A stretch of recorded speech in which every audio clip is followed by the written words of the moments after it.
Hi guys. चलिए आज जो है हम एक इशू जो कि बहुत ज़्यादा चर्चा में बना हुआ है, इजराइल पैलेस्टाइन कॉन्फ्लिक्ट देख लेते हैं। इसकी शुरुआत जो है 1914 और 1918 में कहीं ना कहीं इसकी जड़ें मौजूद हैं। हालांकि इससे पहले भी एक विवाद था, लेकिन अभी उतना ज़्यादा नहीं था। तो 1914 में क्या हुआ कि फर्स्ट वर्ल्ड वॉर स्टार्ट होता है और दो ग्रुप बनते हैं। एक आपका बनता है ट्रिपल अलायंस बनता है, और आपका एक एलाइड पावर्स होती है और दूसरी कौन सी होती है, एक्सिस पावर्स। तो आपको पता है कि जो एलाइड पावर्स में उसमें मेनली ब्रिटेन, फ्रांस और रशिया है। और जो आपके एक्सिस पावर्स हैं, एक्सिस पावर में कौन कौन है? एक्सिस पावर में आपका जो है जर्मनी, ऑस्ट्रिया हंगरी और ऑटोमन एम्पायर। ठीक है ना, ऑटोमन एम्पायर है ये। तो देखिए, आपको पता है कि एलाइड पावर्स विन होती है और जो एक्सिस पावर है वो हारती हैं। तो ऑब्वियसली हारने वाले को जो है हरजाना भी देना है, ठीक है ना, कॉम्पनसेशन देना है। तो उस कॉम्पनसेशन में यही था कि जैसे जो ऑटोमन एम्पायर था उसका डिसइंटीग्रेशन होता है। ऑटोमन एम्पायर का जो एक्सपेंशन है वो बहुत ज़्यादा है। एक तो आपका पूरा टर्की, टर्की के अलावा जो एशिया के बहुत सारे जो देश आज अरब मुल्क बने वो सब भी उनका कंट्रोल था। यूरोप के कुछ कंट्री पे कंट्रोल था। और उसके अलावा अफ्रीका के जो कंट्री से इजिप्ट, सूडान वगैरह, जो मोरक्को रखो हैं, ये भी इसके कंट्रोल में आते थे। ठीक है।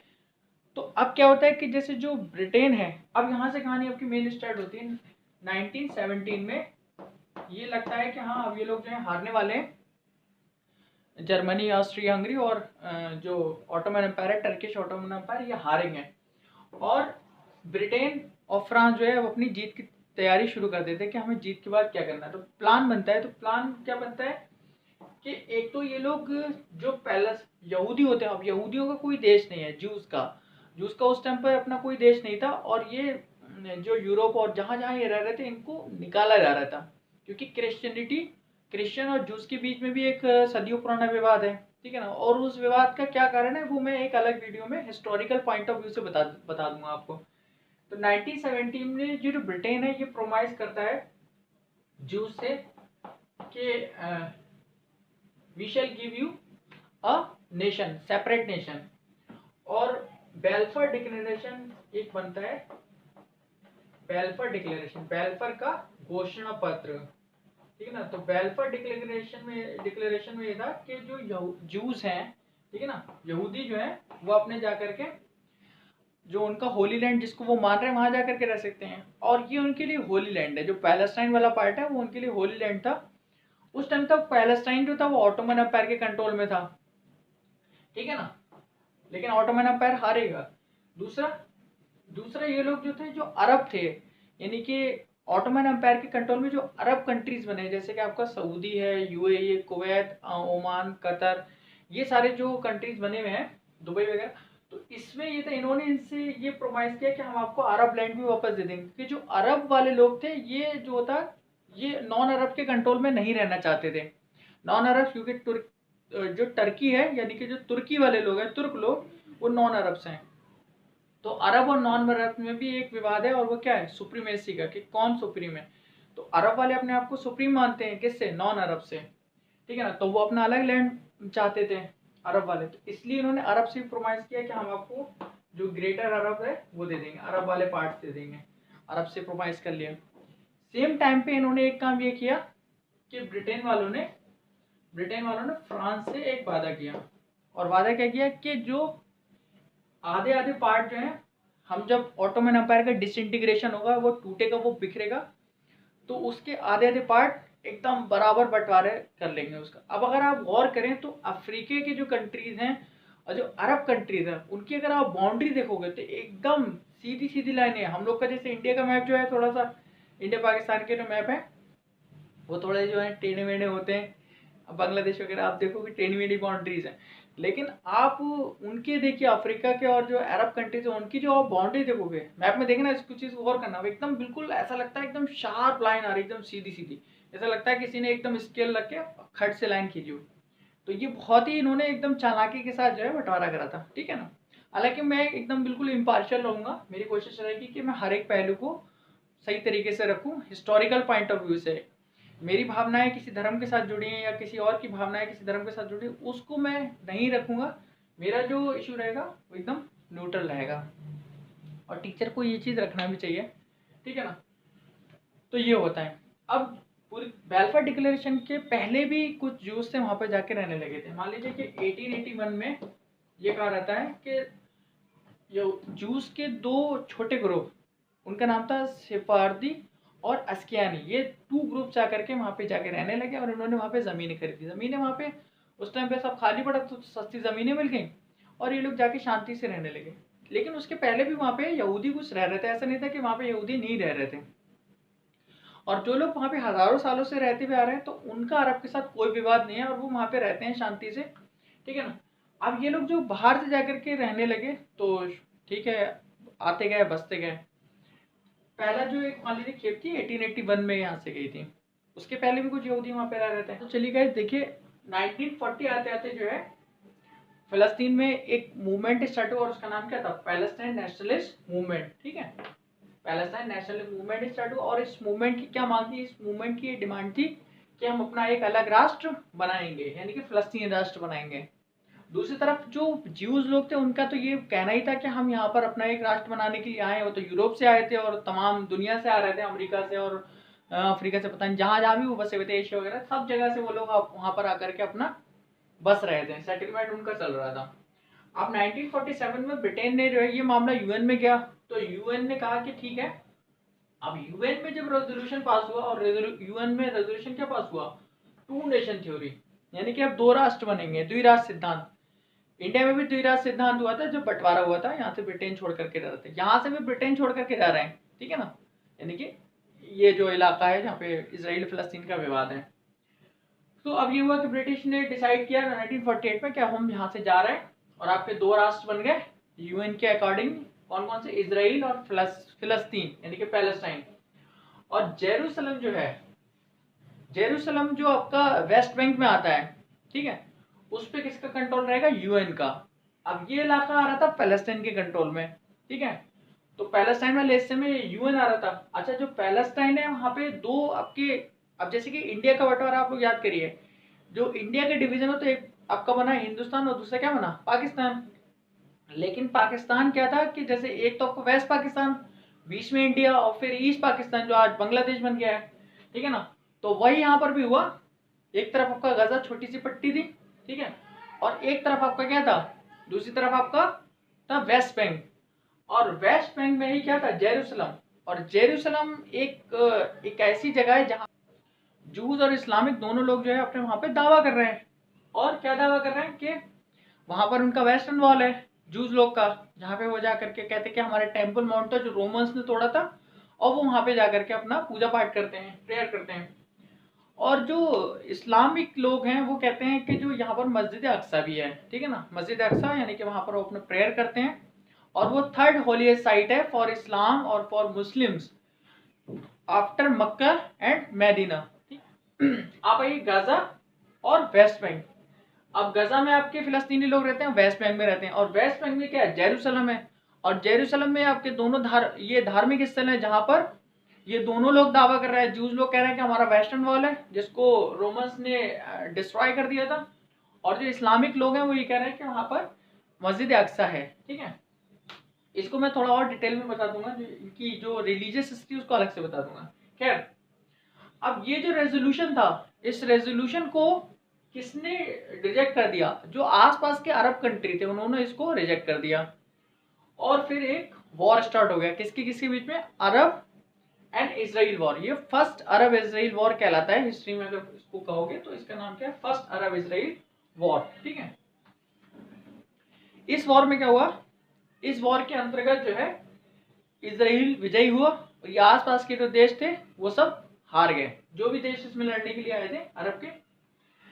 और इन्होंने क्या, दूसरी बात ये थी कि फिलिस्तीनी लोगों ने को काफी बड़े पैमाने पे वहां से माइग्रेशन हुआ और वो भाग करके आसपास के जो अरब मुल्क थे वहां पर उन्होंने शरण ली, लाखों की तादाद में। इसको वहां पे कहा जाता है अन नकबा।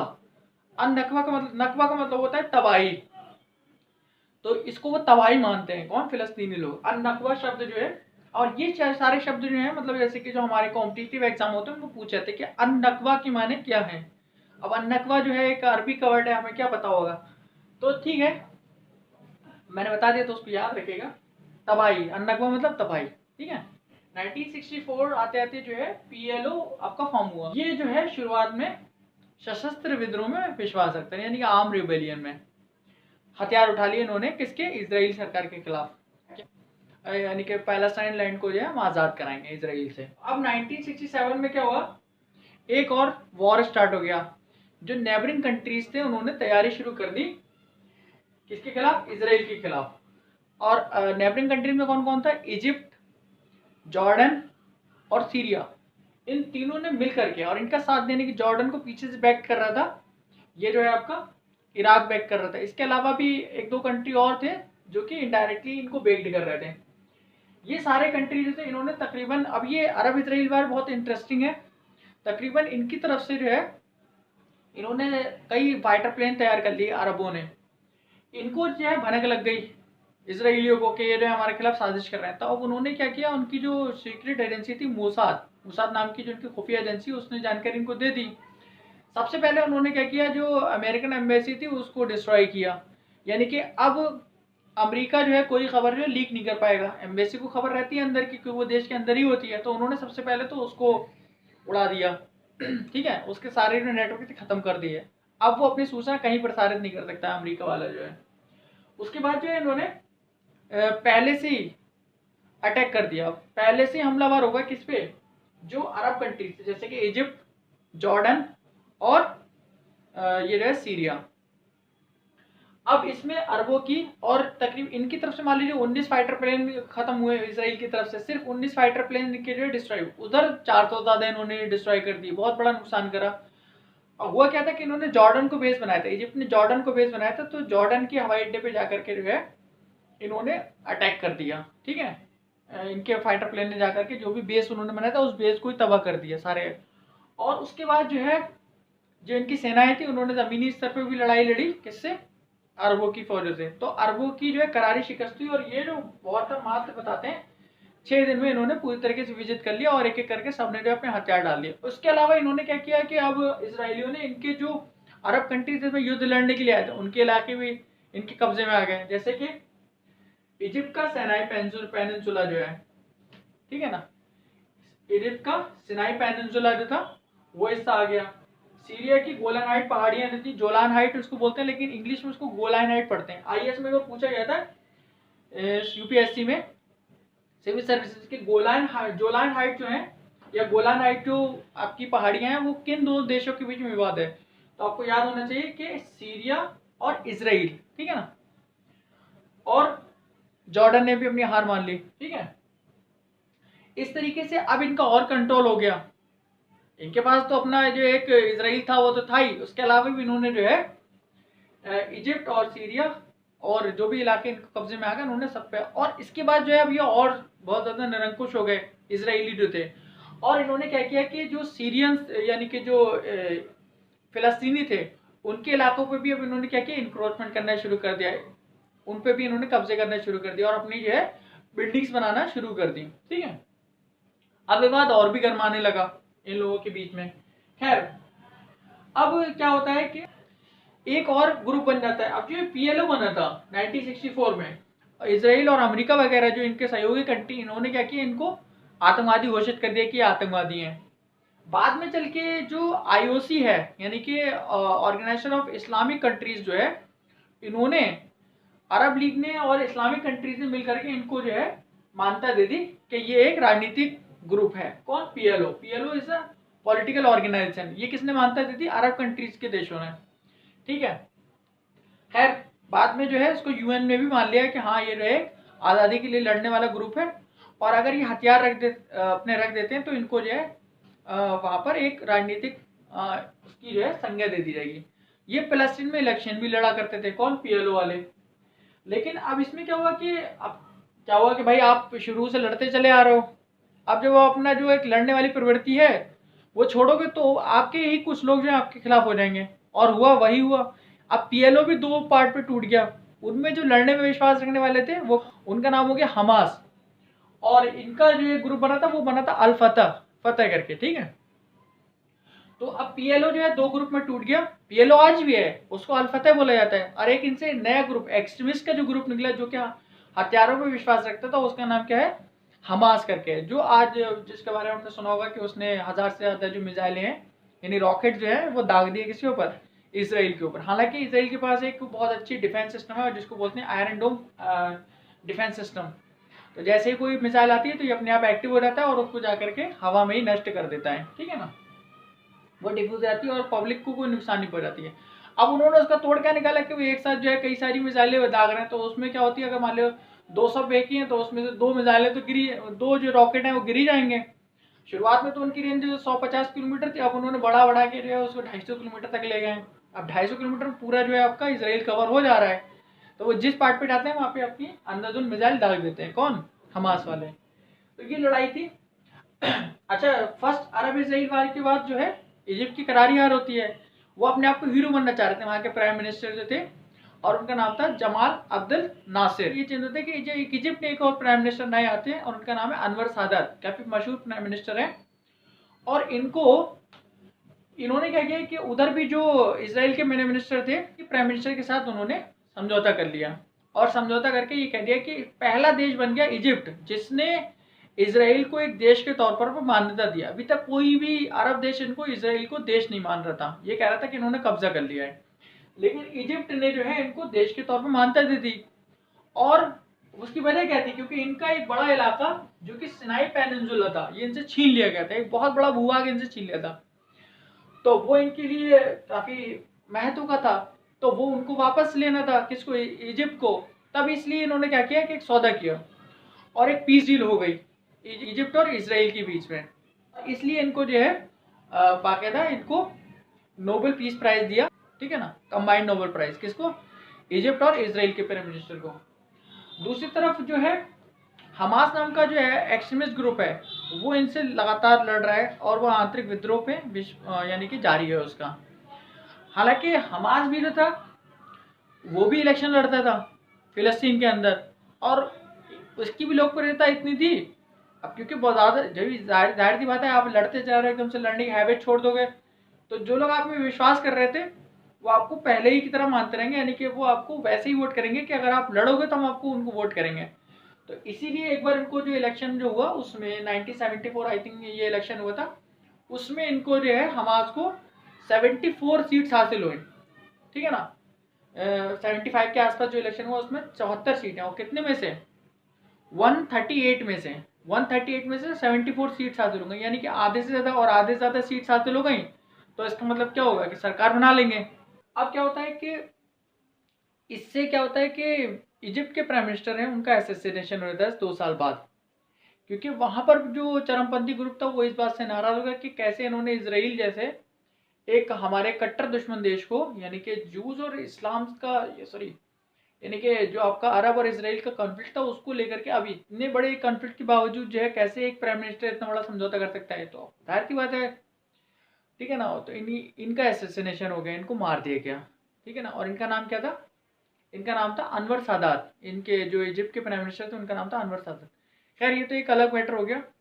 अच्छा, जो आपका हमास है, हमास फिलिस्तीन में इलेक्शन जरूर लड़ता है, लेकिन जो उसकी जो सैन्य का गतिविधियां हैं, ठीक है ना, जो उसकी आर्मी की जो एक्टिविटीज़ हैं, वो जो जो भी उसने आर्मी बना रखी है, आर्म रेबेलियन बना रखा है, आर्म ग्रुप, उसकी एक्टिविटीज़ कहाँ पर होती है? गजा। और गजा जो है इजिप्ट से लगा हुआ एक इलाका है, बहुत छोटा सा इलाका है, एक पट्टी है, ठीक है ना, गजा स्ट्रिप बोलते हैं उसको, गजा पट्टी, गाजा पट्टी या गजा पट्टी इस तरीके से बोला जाता है। हालांकि वो गाजा अरबी के सबसे गाजा है, और वैसे गजा इंग्लिश में उसको गजा बोलते हैं, जो भी आप बोलना चाहें। अब क्या होता है कि देखिए, इसके बाद फिर इसराइल में ये विवाद फिर 1907 यानी कि 1977 में भी एक लड़ाई होती है, लेकिन ये कोई ख़ास बहुत ज़्यादा लड़ाई नहीं है, इससे कोई ख़ास बदलाव नहीं होता है अरब और इसराइल के अंदर, ठीक है। अब आ जाते हैं 1992। बीच में चलता रहेगा छोटा मोटा विवाद, तो हमेशा चलते ही रहेगा, तो विवाद तो है तो वो चलते ही रहेगा, तो इतना ज़्यादा इंपॉर्टेंट नहीं है। अब मेन पॉइंट पर 1992 में क्या हुआ कि इसराइल को एक बहुत ही अच्छे प्राइम मिनिस्टर बने, और जिनका नाम था यित्ज़ेक रबीन। तो यित्ज़ेक रबीन करके जो आपके प्राइम मिनिस्टर थे, ये बहुत ही लिबरल सोच के थे, और उन्होंने कहा कि जो इसराइल और फ़लस्तीन का डेडलॉक है उसको हम समाप्त करेंगे, ठीक है, उस गतिरोध को समाप्त करेंगे। दूसरी तरफ जो पीएलओ यानी कि अल फतह ग्रुप है, उसके जो आपके लीडर हैं उनका नाम क्या है? Yasser Arafat. ये भी बहुत लोकप्रिय नेता थे, उस ज़माने के फ़लस्तीनियों के लिए, ठीक है ना। और जब हम छोटे थे तो हमने इनको जो है मतलब देखा है टीवी स्क्रीन पे, बस हाँ खाली समझ में आता था हाँ यासिर अराफात का बड़ा नाम है, ये वो टीवी पे अक्सर उनको दिखाते, लेकिन कुछ समझ में नहीं आता था, बहुत छोटे थे उस टाइम पे। तो अब क्या होता है कि जैसे कि आपके जो यासिर अराफात हैं, इन दोनों के बीच में यिज़्ज़क रबीन और यासिर अराफात के बीच में एक पीस समझौता होता है, और वो पीस समझौता कौन कराता है? बिल क्लिंटन, जो अमेरिका के राष्ट्रपति, वो मीडिएशन का काम करते हैं, मीडिएटर का। और इस समझौते को ओस्लो अकॉर्ड बोला जाता है, ठीक है ना, ओस्लो अकॉर्ड, ओस्लो समझौता, ठीक है। नॉर्वे की कैपिटल है ओस्लो, ठीक है, वहां पे आपका समझौता होता है। इस बात के लिए इन दोनों को जो है नोबेल प्राइज मिलता है कंबाइंड रूप से। जैसे इससे पहले अनवर सादात और जो इसराइल के प्राइम मिनिस्टर थे, जो भी उनका नाम था वो मेरे जहन में नहीं है, तो इन दोनों को भी, इसराइल के प्राइम मिनिस्टर और इजिप्ट के प्राइम मिनिस्टर को पहले मिल चुका था। इसी तरीके से अब फिर से मिला है किसको? फिलिस्तीन के जो लीडर है, यानी कि फिलिस्तीन के जो सर्वोच्च नेता है, और इसराइल के जो सर्वोच्च नेता है, इन दोनों कंबाइंड रूप से नोबेल पीस प्राइज मिलता है कि इन्होंने शांति समझौता किया। लेकिन ये समझौता भी ज़्यादा दिन तक नहीं चलता है। उसके बाद फिर क्या होता है कि इनको पोलोनियम दे करके सुना है कि मरवा दिया जाता है। किसको? यासिर अराफात को पोलोनियम दे दिया किसी ने। अब ये कहें कि इसराइल की साजिश थी या फिर कोई इंटरनल विवाद था, तो एक अलग, उस पर भी अलग से वीडियो आप कहें तो बना दी रहेगी। खैर, तो अभी मेन पॉइंट पे हमको आना है कि जो इंस्टेंट विवाद है किस वजह से खड़ा हुआ। उसके बाद फिर क्या होता है, 2006 में जो एक पड़ोसी देश है इसराइल के, एक और पड़ोसी देश है चौथा, वो कौन था? लिबनान। लिबनान में भी एक ग्रुप है, और लिबनान का ये ग्रुप जो है इसका नाम है हिजबुल्लाह, ठीक है ना। इसका जो लीडर है इसका नाम है हसन नसरुल्लाह। इसके जो लीडर है उनका नाम क्या है? Hassan Nasrallah. तो इसको अमेरिका और इसराइल वगैरह जो कंट्री हैं ये तो इसको टेररिस्ट ग्रुप मानते हैं, लेकिन जो ईरान वगैरह वो इसको सपोर्ट करते हैं। ईरान जो है गाजा में हमास को सपोर्ट करता है और हिजबुल्लाह को भी सपोर्ट करता है। और एक ग्रुप और है यमन में, हूथी ग्रुप, हूसी, वैसे इंग्लिश में हूथी लिखते हैं लेकिन उसको हूसी बोला जाएगा, जो कि यमन में सरकार के खिलाफ विद्रोही है। ये भी एक बड़ा ग्रुप था, और इनका मानवाधिकारों का हनन हो रहा था, या जो है इनके जो राइट्स थे, यानी कि जो फंडामेंटल राइट्स होते हैं, इनको कहा जा रहा था कि ये मतलब सेकेंडरी माने जा रहे थे। तो इन्होंने विद्रोह किया था, तो इसको भी जो है सपोर्ट किया किसने? ईरान ने। तो जितने भी ईरान के जो सपोर्टेड ग्रुप हैं, एक तो हमास है, एक हिजबुल्लाह है, और एक आपका कौन सा हो गया? हूसी ग्रुप है। तीनों एच से हैं, ट्रिपल एच कह सकते हो, ठीक है ना। हमास, हिजबुल्लाह और ये जो है आपका हूथी या हूसी ग्रुप। खैर, अब ये 2006 की लड़ाई थी, तो बताते हैं कि इसमें इसराइल को काफ़ी ज़्यादा नुकसान हुआ, और बताते हैं कि हिजबुल्लाह एक तरीके से कहते हैं कि इनको आत्मसमर्पण करना पड़ गया इसराइलियों को, ऐसा माना जाता है, ऐसा कहा जाता है। लेकिन उसके बारे में मुझे बहुत ज़्यादा डिटेल में नहीं जाना है। अब आ जाइए कि अभी इंस्टेंट कॉज क्या है। इंस्टेंट कॉज ये है कि इसराइल में कानून है, ठीक है ना। अब क्योंकि क्या हुआ था कि एक टाइम में जब युद्ध हुआ और कॉन्फ्लिक्ट लगातार होते रहते हैं, तो उसमें क्या होता है, काफ़ी लोग डिस्प्लेस हो जाते हैं।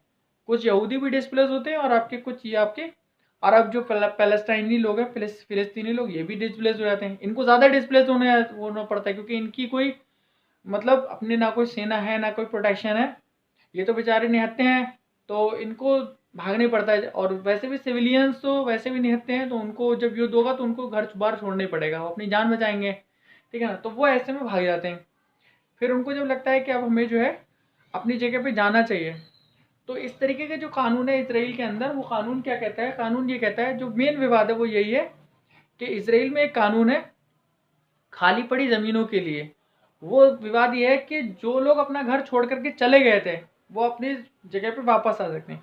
लेकिन ये कानून जो है स्पेशली सिर्फ और सिर्फ इसराइलियों को हक है, लेकिन जो फिलिस्तीनी उनको ये हक नहीं दिया गया है कि वो अपनी जो है ज़मीन है, यानी कि जो अपना उनका घर बार था उसको जा करके वापस कर सकें। ये इसराइल के अंदर ये कानून है कि जो इसराइल यहूदी हैं, यानी कि जूस हैं, वो अपना जो भी उनका घर था या ज़मीन थी उसको जा करके वो पुनः प्राप्त कर सकते हैं अगर वो क्लेम करेंगे। लेकिन जो अरब इसराइली हैं, यानी कि इसराइल के अंदर जो एक ग्रुप रह रहा है, उसको अरब इसराइल बोला जाता है। जो फिलिस्तीनी लोग जो फंस गए इसराइल में, ठीक है ना। अब जैसे मान लीजिए कि हिंदुस्तान पाकिस्तान का बंटवारा होता है, तो हिंदुस्तान पाकिस्तान का बंटवारा इस आधार पर हुआ था कि जो हिंदू मेजॉरिटी है वो हिंदुस्तान में रहेंगे, और मुस्लिम मेजॉरिटी जो है पाकिस्तान हो गया। लेकिन बहुत से लोग, बहुत से मुस्लिम जो है हिंदुस्तान में हैं, और इस तरीके से बहुत सारे जो हिंदूज़ हैं वो आपके पाकिस्तान में हैं। ओके, यहाँ तक आपको जो है समझ में आया होगा। और इसके बाद जो इनका एक सेपरेट वीडियो है हिस्टोरिक पॉइंट ऑफ व्यू से, और क्या पॉलिटिकल इशू है, क्या रिलीजियस इशू है, इकोनॉमिक इश्यूज़ क्या-क्या हैं, इंस्टेंट कॉज़ क्या-क्या हैं, उसको मैं अलग से एक-एक वीडियो बना के बता दूँगा। ये मैंने जो एक समरी टाइप में बताया है, जितना कुछ भी बताया था, ठीक है ना? तो यहाँ तक हमारा जो है टॉपिक काफ़ी कवर हो जाता है। उसके बाद जो है हम एक-एक सेपरेट वीडियो देखते हैं, ठीक है? ओके, नेक्स्ट वीडियो में मिलते हैं।